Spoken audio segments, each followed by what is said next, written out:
최근 경남 경북 지역을 휩쓴 대형 산불과 경제 위기 속에서 여야가 힘을 모아야 한다는 목소리가 커지고 있습니다.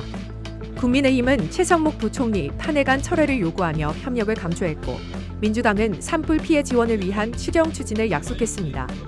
국민의힘은 27일 대형 산불 사태와 미국발 관세 정책 대응을 위해 여야가 정쟁을 멈추고 협력해야 한다고 밝혔습니다. 권영세 비상대책위원장은 국가적 재난 앞에 여야가 머리를 맞대고 피해 복구 방안을 논의해야 한다며 민주당의 책임 있는 응답을 촉구했습니다. 전국적인 산불로 큰 피해가 발생하고 있습니다.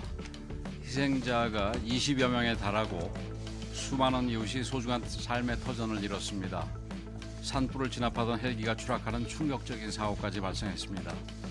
안타깝게 돌아가신 분들의 명복을 빌며 이재민 여러분들께 진심으로 위로의 말씀을 드립니다. 다행히 오늘 전국 곳곳에 그토록 간절히 바라던 비가 내리고 있습니다. 강수량이 많지는 않지만 산불 확산을 막는 데 도움이 되기를 간절히 바랍니다. 이제 정치가 제 역할을 해야 될 때입니다. 국민의 고통을 외면하는 정치는 존재의 이유가 없습니다. 국가적 재난 앞에 정쟁을 멈추고 협력과 책임, 공동 대응에 나서야 합니다. 특히 최상목 경제부총리에 대한 탄핵안 철회를 요구하며 경제 컨트롤 타워가 흔들리면 관세 협상에 악영향을 줄 수 있다고 우려를 표했습니다. 권성동 원내대표도 여야가 합심해도 모자랄 상황이라며 민주당의 협조를 당부했습니다. 또한 국민의힘은 지난해 민주당이 삭감한 재난 예비비 복원을 위한 추경 편성을 재차 촉구했습니다. 산불 피해가 계속 확산되고 있습니다. 이러한 산불 재난 사태를 맞이해서 우리 당의 오늘 본회의 연기 요청을 수용해 주신 우원식 국회의장과 민주당에 대해서 감사의 말씀을 드립니다. 앞으로 복구가 그리고 피해 지원이 굉장히 중요합니다. 이런 부분에 있어서 오늘 본회의를 연기하는 데 여야가 의사가 합치된 만큼 우리 민주당도 피해 복구와 피해자 지원에 적극 협조해 주시기를 부탁드리겠습니다. 김상훈 정책위의장은 문재인 정부에서도 추경에 예비비를 포함한 사례가 있다며 민주당의 사과와 협력을 요구했습니다. 문재인 정부 마지막 10번째 추경인 2022년 1월 추경안에서 본예산 예비비 3조 3.9조 원에서 1조 원을 증액하는 안을 제시하였고, 최종적으로는 6천억 원이 증액된 선례가 분명히 있습니다. 민주당은 자신들이 일방 강행 처리한 올해 본예산 예비비 삭감 책임을 회피하려 하고 있습니다.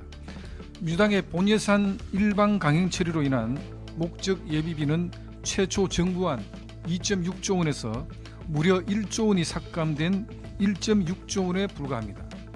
이 목적 예비비 1.6조 원조차도 이중 1.3조 원은 민주당이 고교 무상교육과 5세 무상교육에 목적 예비비를 우선 배정해야 한다며 지출 용도를 예산 총칙에 특정했습니다. 만약 이를 그대로 반영한다면 현재 정부가 실질적으로 집행할 수 있는 목적 예비비는 3천억 원 수준에 불과한 것입니다. 2022년 3월 경북 강원 지역의 대규모 산불 당시에 정부는 4,170억 원의 복구비를 집행했습니다. 다만 2022년에는 인명피해가 없었고 이재민은 587명, 피해를 입은 공장 등 건물도 59곳에 불과했습니다. 하지만 이번 산불은 인적 물적 피해가 훨씬 크게 나타나고 있습니다. 이번 산불로 26분의 사망자와 2만 7천여 명의 이재민이 발생했고, 주택, 공장, 사찰, 문화재 등 209곳이 피해를 입은 상태입니다. 이재민 숫자로만 비교하면 무려 46배가 더 큰 규모입니다. 설사 이번 산불 피해에 대한 복구 피해 지원에는 문제 없다고 하더라도 하절기에 태풍 홍수 피해를 염두에 둔다면 재난 예비비 복구는 반드시 되어야 하는 것입니다. 이런 상황에서 정부의 재난 대응을 위한 추경 예산 편성을 반대하는 것은 국민의 안전을 외면하는 행위입니다. 민주당이 촉구합니다. 2025년 본예산에서 일방적으로 예비비를 삭감한 것에 대한 대국민 사과와 함께 재난 예비비 추경 편성에 적극 협조할 것을 요구합니다. 더불어민주당은 산불 피해 지원과 재발 방지를 위해 자체 추경을 추진하겠다고 맞섰습니다. 초대형 산불로 인해서 최악의 국가 재난 상황이 지속되고 있습니다. 벌써 26분의 국민이 희생됐고 대피 인원만 2만 4천여 명에 달합니다. 산불로 소중한 생명과 삶의 터전을 잃은 모든 분께 깊은 애도와 위로를 전합니다. 정부 당국이 총력 대응을 하고 있다고는 하는데 산불의 확산 속도를 따라잡지 못하고 있습니다. 지리산과 대구 달성, 전북 무주로까지 번졌고 국가유산도 15건이 피해를 입었습니다. 국가적 차원의 대응이 절실합니다.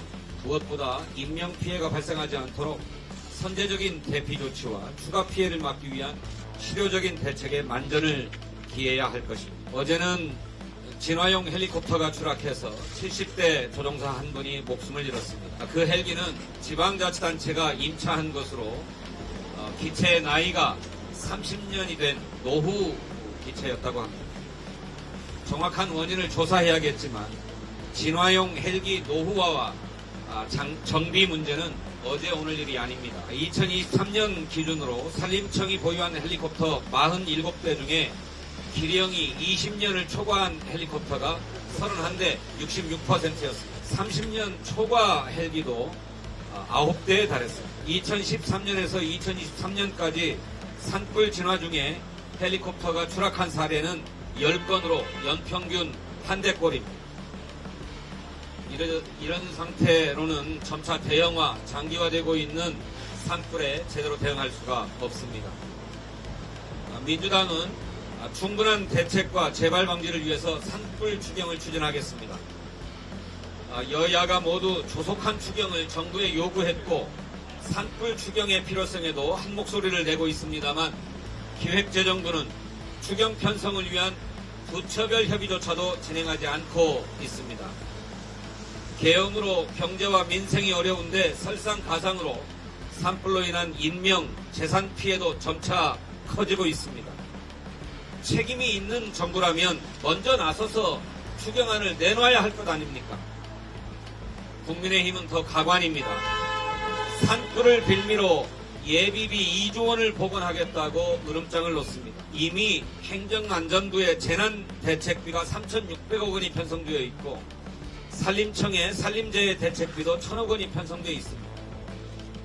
소관부처 예산이 부족하다면 목적 예비비 1조 6천억 원에서도 집행이 가능합니다. 그것으로도 부족하면 재해대책 국고 채무부담 행위로도 1조 5천억 원을 활용할 수 있습니다.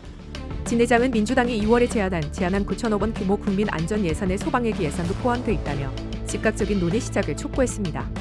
그러면서 국민의힘의 예비비 2조 원 복원 주장에 대해 이미 행안부와 산림청의 재난 예산이 편성돼 있고 목적 예비비 1조 6천억 원도 활용 가능하다며 정쟁 중단을 요구했습니다. 또한 계엄 항공기 참사, 산불로 얼어붙은 내수 경기 회복이 시급하다며 소비 쿠폰, 캐시백, 지역화폐 할인 등 민생 회복 패키지 검토를 정부에 촉구했습니다. 한덕수 대통령 권한대행 국무총리는 27일 산불로 인한 이재민 구호와 지원에 차질이 없도록 긴급 지시를 내렸습니다. 한 권한대행은 수만 명의 이재민이 발생한 최악의 상황이라며 고기동 행안부 장관 직무대행에게 경북 지역에 상주하며 지원을 총괄하라고 지시했습니다. 특히 요양병원 환자 등 고령 이재민의 건강과 안전을 챙기고 진화 인력과 자원봉사자의 탈진 방지를 위한 체계적인 지원을 당부했습니다. 산불 피해와 경제 위기 속에서 여야는 서로 협력을 외치면서도 공세를 멈추지 않고 있습니다. 과연 정부와 국회가 국민의 기대에 부응할 수 있을지 앞으로의 행보가 주목됩니다.